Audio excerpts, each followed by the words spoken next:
നമ്മൾ നെല്ലിയാമ്പതി പോവാണ്. നെല്ലിയാമ്പതിയിൽ നിന്ന് നമ്മൾ കൊല്ലംകോട്ടേക്കാണിക്കും പോകുന്നത്. നമ്മളിപ്പോൾ വീട്ടിൽ നിന്ന് ജസ്റ്റ് ഇറങ്ങിയതേ ഉള്ളൂ. എറണാകുളത്തു നിന്നാണ് ഇറങ്ങിയത്. ഇനി നമ്മൾ സ്ട്രെയിറ്റ് ടു നെല്ലിയാമ്പതി, അവിടുന്ന് കൊല്ലംകോട്. ഇതാണ് നമ്മുടെ ട്രിപ്പ് പ്ലാന്. എൻ്റെ ലാസ്റ്റ് വീഡിയോ കണ്ടിട്ട് എൻ്റെ കുറച്ച് ഫ്രണ്ട്സ് എന്നോട് ചോദിച്ചു, നീ ഇവിടുന്ന് വണ്ടിപ്പെരിയാർ പോവാന്ന് പറഞ്ഞിട്ട് എന്തായിരുന്നു പരുന്തുംപാറയാണല്ലോ പോയത്. ശരിക്കും നമ്മൾ വണ്ടിപ്പെരിയാറാണ് പോകാൻ ഉദ്ദേശിച്ചത്.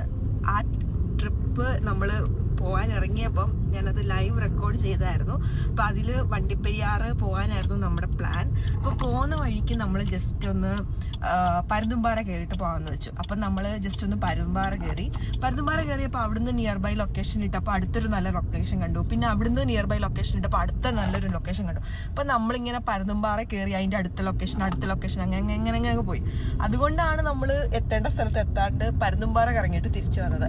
സോ ഇത്തവണ നമ്മൾ കറക്റ്റ് കൊല്ലംകോട് പോകുമെന്നാണ് എൻ്റെ ഒരു വിശ്വാസം. ഇത് കണ്ടോ, ഗൂഗിളിൻ്റെ പുതിയ ഷർട്ടാണേ. ഞങ്ങൾ ഇന്നലെ പോയി വിശാൽ മാർട്ടിൽ നിന്ന് വാങ്ങിയ ഷർട്ടാണിത്. ഞങ്ങൾക്ക് ബൈ 3 get 1 കിട്ടി. അപ്പം ഞങ്ങൾ ടോട്ടൽ 4 ഷർട്ട് വാങ്ങിച്ചു. അല്ലേ ഗൂഗിൾ? 4 ഷർട്ട് ആരാ ഗൂഗിൾ സെലക്ട് ചെയ്ത് തന്നത്?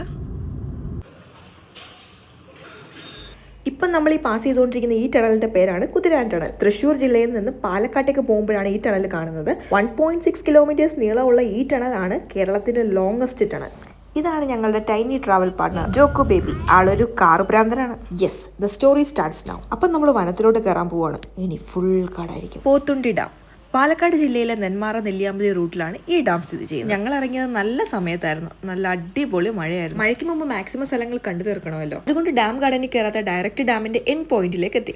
ഈ ഡാം ഇന്ത്യയിലെ മണ്ണുകൊണ്ടുണ്ടാക്കിയ വലിയ ഡാമുകളിൽ ഒന്നാണ്. 1958 കേരള ഗവർണറായിരുന്ന ഡോക്ടർ ആർ രാധാകൃഷ്ണ റാവു ആണ് ഡാമിന്റെ നിർമ്മാണം ആരംഭിച്ചത്. നല്ല പണിയാണ് തന്നുകൊണ്ടിരിക്കുന്നത്. മഴയോട് മഴ. ഇവിടെ ഇതാ ഒരു കൊരങ്ങച്ചൻ മഴ നനയാതിരിക്കാൻ കവാടത്തിന്റെ മേളിൽ കയറിയിരിക്കുന്നത് കണ്ടോ. അപ്പം നമുക്ക് നെക്സ്റ്റ് സ്പോട്ടിലേക്ക് പോവാം. വീഡിയോയിൽ കാണാൻ വലിയ ഭംഗിയൊന്നും ഇല്ലെങ്കിലും നേരിട്ട് കാണാൻ നല്ല ഭംഗിയുള്ള ഒരു വാട്ടർഫോളാണ് കുണ്ടറ വാട്ടർഫോൾ. മലമുകളിൽ നിന്ന് ഒഴുകി വന്ന പാറകളും കല്ലുകളും ഒക്കെ തങ്ങി നിൽക്കുന്നത് കാണുമ്പോൾ തന്നെ നമുക്ക് മനസ്സിലാവും ഈ വാട്ടർഫോളിന്റെ ശക്തി എന്താണ്. അവിടെയും കിടന്ന് ഞങ്ങൾ നെക്സ്റ്റ് വാട്ടർഫോളിൽ എത്തി. നെല്ലിയാമ്പതി യാത്രയുടെ ഏറ്റവും വലിയ പ്രത്യേകത എനിക്ക് തോന്നിയത് നമ്പർ ഓഫ് വാട്ടർഫോൾസ് നമുക്ക് കാണാമെന്നുള്ളതാണ്. പോരുന്ന വഴികളിലെല്ലാം ഇഷ്ടം പോലെ വാട്ടർഫോൾസ് ഉണ്ട്. എണ്ണിയാലും തീരാത്ത അത്രയുണ്ട് ഇവിടുത്തെ വാട്ടർഫോൾസ്. ഈ ഒരു വാട്ടർഫോൾ നോക്കുക, എന്ത് ബ്യൂട്ടിഫുൾ ആണ്. ഇപ്പം നമ്മൾ നിൽക്കുന്നത് പോത്തുണ്ടി ഡാമിൻ്റെ ഒരു വ്യൂ പോയിന്റിലാണ്. നല്ല മഴയുള്ളത് കൊണ്ട് നല്ല കോടയുണ്ടായിരുന്നു. അതുകൊണ്ട് വ്യൂ അത്ര ക്ലിയർ അല്ല. അവിടെയും കഴിഞ്ഞ് കുറച്ച് മുന്നോട്ട് വന്നപ്പോൾ ദാ ഇവിടെ നോക്ക്, കുറച്ച് കുരങ്ങച്ചന്മാരിരുന്ന് മഴ നനയുന്നു. ഇത് നമ്മുടെ നെല്ലിയാമ്പതി റീൽസിലൊക്കെ കാണുന്ന ഫേമസ് ആയിട്ടുള്ളൊരു വാട്ടർഫോളാണ്. നല്ല രസമായിരുന്നു അവിടെ നിൽക്കാൻ. നമ്മൾ നനഞ്ഞ് നല്ലൊരു ഫീലായിരുന്നു, നല്ലൊരു വൈബായിരുന്നു. ഈ ഒരു ഫാമിലി ഇവിടെ നിന്ന് മൊത്തം നനയാണ്. അപ്പോൾ അതേ നോക്ക്, ഓപ്പോസിറ്റ് 2 കുരങ്ങച്ചന്മാർ കെട്ടിപ്പിടിച്ചിരിക്കുന്നു. രണ്ടുപേരും തണുത്ത് കുറച്ച് മഴയത്തിരിക്കുക കേട്ടോ. അയ്യോടാ പാവം. ഇങ്ങനെ പോകും വഴിയാണ് ഞങ്ങൾക്കൊരു ഡൗട്ട്. നമ്മളിതുവരെ ഹൈ റേഞ്ചിൽ പോയിട്ട് തെങ്ങൊന്നും കണ്ടിട്ടില്ലല്ലോ. അതെന്തുകൊണ്ടായിരിക്കും? കാട്ടിൽ തെങ്ങ് വളരില്ലേ? അതെന്താ കാട്ടിൽ തെങ്ങ് വളരാത്തെ? അതോ നമ്മൾ കാണുന്ന സ്ഥലങ്ങളിലൊന്നും തെങ്ങില്ലാത്തത് കൊണ്ടാണോ? അപ്പോൾ അതാ ഗൂഗിളിൻ്റെ എക്സ്പ്ലനേഷൻ എത്തി. ഗൂഗിൾ പറയുന്നത് തെങ്ങ് ആനയ്ക്ക് ടേസ്റ്റുള്ള ഫുഡ് ആയതുകൊണ്ട് അത് തെങ്ങ് കണ്ട അപ്പം തന്നെ അത് നശിപ്പിച്ച് ഫുൾ കഴിക്കുമെന്നാണ്. ലോജിക്കലി ആ പറഞ്ഞ കാര്യത്തിന് എവിടേക്കോ ശരിയുള്ളത് കൊണ്ട് ഞങ്ങൾ അതങ്ങ് സമ്മതിച്ചു കൊടുത്തു. ഇത് കണ്ടില്ലേ, കല്ല് വീഴും പോലെയാണ് മഴ പെയ്തുകൊണ്ടിരിക്കുന്നത്. അങ്ങനെ ഞങ്ങൾ നെല്ലിയാമ്പതി എത്തിയപ്പോൾ അവിടെ വെള്ളം കയറി. ഉച്ച കഴിഞ്ഞപ്പോഴാണ് ഞങ്ങൾ നെല്ലിയാമ്പതി എത്തിയത്. എല്ലാവർക്കും നല്ല വിശപ്പുണ്ടായിരുന്നു. ആദ്യം കണ്ട ഹോട്ടലിൽ തന്നെ കയറി ഫുഡ് കഴിച്ച് ഇറങ്ങിയപ്പോഴും മഴ തകർത്ത് പെയ്തുകൊണ്ടിരിക്കുകയാണ്. അതുകൊണ്ട് ജീപ്പ് സവാരി വേണോ വേണ്ടോ എന്നുള്ളൊരു കൺഫ്യൂഷനിലായി. അപ്പോൾ അവിടുത്തെ നാട്ടുകാർ തന്നെ ഞങ്ങളോട് ഇങ്ങോട്ട് പറഞ്ഞു, നിങ്ങളിവിടെ സ്റ്റേ ചെയ്യുന്നില്ലെങ്കിൽ ഇപ്പം തന്നെ കാടിറങ്ങിക്കോളാൻ.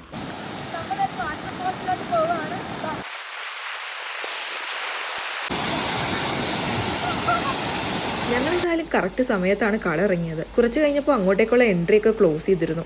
അത്രയ്ക്ക് മഴയായിരുന്നു. ഫൈനലി ഞങ്ങൾ ബുക്ക് ചെയ്ത ഹോട്ടലിലെത്തി. ജ്യോതിസ് ഇന്റർനാഷണൽ.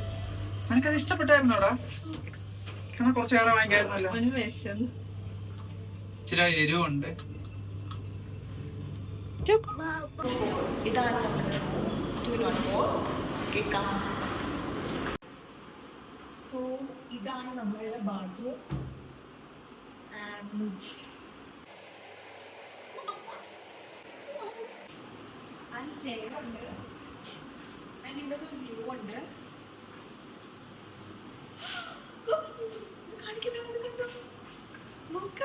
അവിടെ ഒരു അമ്പലം. This was not expected. Actually ഇത്രയും വ്യൂ ഉള്ള ഒരു റൂം ഞങ്ങൾക്ക് കിട്ടുമെന്ന് ഞങ്ങൾ പ്രതീക്ഷിച്ചതേ ഇല്ല. ഡിന്നർ ഞങ്ങൾ ലേറ്റ് ആയിട്ടാണ് ഓർഡർ ചെയ്തത്. ഓൾമോസ്റ്റ് 9 കഴിഞ്ഞിരുന്നു ഞങ്ങൾ ഓർഡർ ചെയ്തപ്പോൾ. അപ്പോൾ പൊറോട്ടയൊക്കെ തീർന്നു പോയിരുന്നു.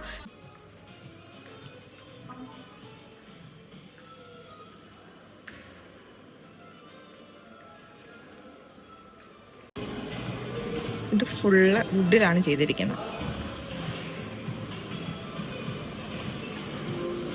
നമ്മളിപ്പോൾ കൊല്ലങ്കോട്ടേക്കാണ് പോയിക്കൊണ്ടിരിക്കുന്നത്. സോഷ്യൽ മീഡിയ ഹിറ്റ് ആയിട്ടുള്ള ചെല്ലപ്പച്ചേട്ടൻ്റെ കടയാണ് നമ്മൾ ഈ നേരെ കാണുന്നത്. മഴയായതുകൊണ്ട് വ്യൂ പോയിന്റിൽ പോയി തിരിച്ചു വരും വഴി ഇവിടെ കയറി ചായ കുടിക്കാമെന്ന് കരുതി ഞങ്ങൾ അങ്ങോട്ടേക്ക് പോയപ്പം ഇവിടെ കയറിയില്ല. പക്ഷേ തിരിച്ചു വന്നപ്പോഴോ ഇവിടെ ഫുൾ ആളായിരുന്നു, നല്ല തിരക്കായിരുന്നു. ഞങ്ങൾക്കൊന്ന് വണ്ടി പാർക്ക് ചെയ്യാൻ പോലും സ്ഥലം കിട്ടിയില്ല. കുഞ്ഞിരാമായണം ഫിലിമിൻ്റെയൊക്കെ ഒരു ലൊക്കേഷനാണിത്. ഒരു അമ്പലം, നിങ്ങളത് കണ്ടിട്ടുണ്ടെങ്കിൽ മനസ്സിലാവും. അതിലൊരു അമ്പലം കാണിക്കുന്നില്ലേ, അതിതാണ്.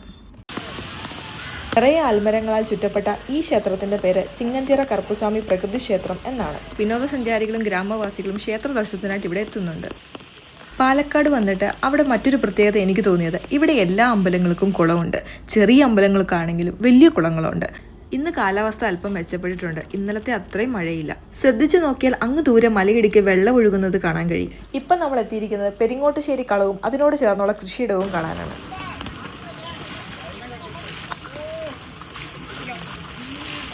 ഈ നേരെ കാണുന്നത് നെല്ല് സംഭരിക്കുന്ന സ്ഥലമാണ്. അതിനു പുറകെ നിറയെ നെൽപ്പാടങ്ങളാണ്. പാടശേഖരത്തിന് പുറകെ കാണുന്ന മലയും അതിലൂടെ ഒഴുകുന്ന വെള്ളച്ചാട്ടവും കാണുമ്പോൾ ഇത് പാലക്കാടിന്റെ മാത്രം സ്വത്താണെന്ന് തോന്നിപ്പോവും.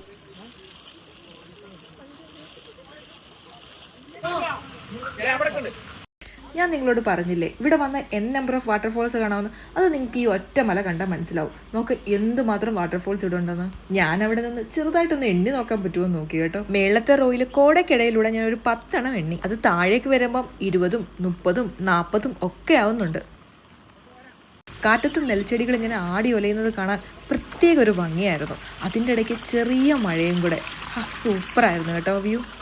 ഇവിടെ ഒരു സാറ് മുൻപരിചയമുള്ളതുപോലെ വാലൊക്കെ ആട്ടി കാണിക്കുന്നുണ്ട്. അവിടെയും കഴിഞ്ഞ് ഞങ്ങൾ അടുത്ത സ്പോട്ടിലോട്ട് പോയി.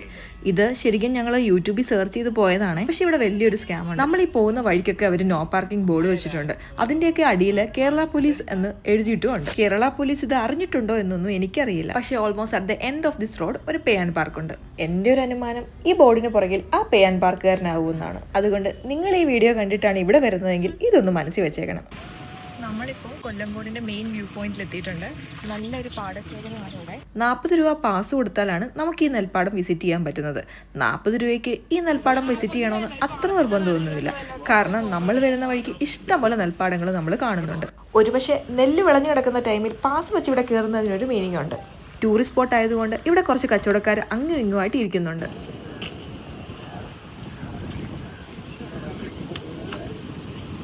അവിടെ നിന്നിറങ്ങി അടുത്ത ഞങ്ങളുടെ ലക്ഷ്യം മുതലമട റെയിൽവേ സ്റ്റേഷനാണ്. നമ്മളിപ്പോൾ മുതലമട റെയിൽവേ സ്റ്റേഷനിൽ എത്തിയിരിക്കുകയാണ്. വെട്ടം സിനിമയിലൊക്കെ നമ്മൾ കണ്ടിട്ടുള്ള ആ ഒരു റെയിൽവേ സ്റ്റേഷനില്ലേ, അവിടെയാണ് നമ്മൾ എത്തി. അതെ, വെട്ടം പോലുള്ള പ്രിയദർശൻ മൂവിയുടെ സ്ഥിരം ലൊക്കേഷനാണ് ഈ ഒരു റെയിൽവേ സ്റ്റേഷൻ. പ്ലാറ്റ്ഫോമുകൾ നിറയെ ആൽമരങ്ങൾ കാണുന്ന ഈ ഒരു സ്റ്റേഷൻ ഒരു പ്രത്യേക വൈബാണ്. നമ്മുടെ വെട്ട സിനിമയിൽ പറയില്ലേ ഗുഡ്സ് ട്രെയിൻ വരുമെന്ന്, ആ ഗുഡ്സ് ട്രെയിനാണിത്. ഇലക്ട്രിഫിക്കേഷൻ്റെ പാർട്ടായിട്ട് ഇവിടെയുള്ള മരങ്ങളൊക്കെ വെട്ടിയത് കൊണ്ട് പഴയ ഒരു ഭംഗി ഈ റെയിൽവേ സ്റ്റേഷൻ ഇപ്പോൾ ഇല്ല. നമ്മൾ പഴയ സിനിമയൊക്കെ കാണുമ്പോൾ അതിൻ്റെ അകത്ത് ഇങ്ങനെ ക്രൗൺ പോലെ ഇങ്ങനെ മരങ്ങൾ ഇങ്ങനെ ചുറ്റും നിൽക്കുമായിരുന്നു. അതൊരു പ്രത്യേക ഭംഗിയായിരുന്നു. പക്ഷെ ഇപ്പോൾ ആ ഭംഗിയൊന്നുമില്ല. പക്ഷേ ആ ഒരു ആംബിയൻസ് ഉണ്ട്, നമുക്ക് ജസ്റ്റ് കണ്ടിരിക്കാം. നമ്മൾ അവിടുന്ന് നേരെ വാമന സുബ്രഹ്മണ്യ ക്ഷേത്രത്തിലാണ് വന്നത്. ഇതാണ് നമ്മളുടെ ട്രിപ്പിന്റെ ലാസ്റ്റ് സ്പോട്ട്. ഇവിടെ ഈ പാറ കയറി മലയുടെ മേളിലാണ് ക്ഷേത്രം ഇരിക്കുന്നത്. തുടരും മോഹൻലാൽ മൂവിയിലെ ഒരു പാട്ടില്ലേ, വാമന മുരുകനിക്ക്, ആ മുരുകന്റെ അമ്പലമാണ് ഇത്. വളരെ മനോഹരമായിട്ടുള്ള ഒരു വ്യൂ പോയിന്റിൽ നല്ല പീസ്ഫുൾ അറ്റ്മോസ്ഫിയർ ആണ് ഈ അമ്പലത്തിന്റെ മറ്റൊരു സവിശേഷത. നമ്മുടെ കുഞ്ഞിരാമായണം ഫിലിമിന്റെ ക്ലൈമാക്സിൽ വിനീത് ശ്രീനിവാസനും ബിജു മേനോനും ഒക്കെ കല്യാണം കഴിക്കാൻ വരുന്ന ഒരു അമ്പലമില്ലേ, ആ അമ്പലമാണ് ഇത്. പാലക്കാട് ജില്ലയിലെ പല്ലാവൂർ ഗ്രാമത്തിലാണ് ഈ ക്ഷേത്രം സ്ഥിതി ചെയ്യുന്നത്. ഓരോ യാത്രയും മനോഹരമാകുന്നത് യാത്രാ അനുഭവങ്ങളും ഓർമ്മകളുമാണ്. ഒരുപിടി നല്ല ഓർമ്മകളുമായി ഈ യാത്ര ഇവിടെ തീരുന്നു.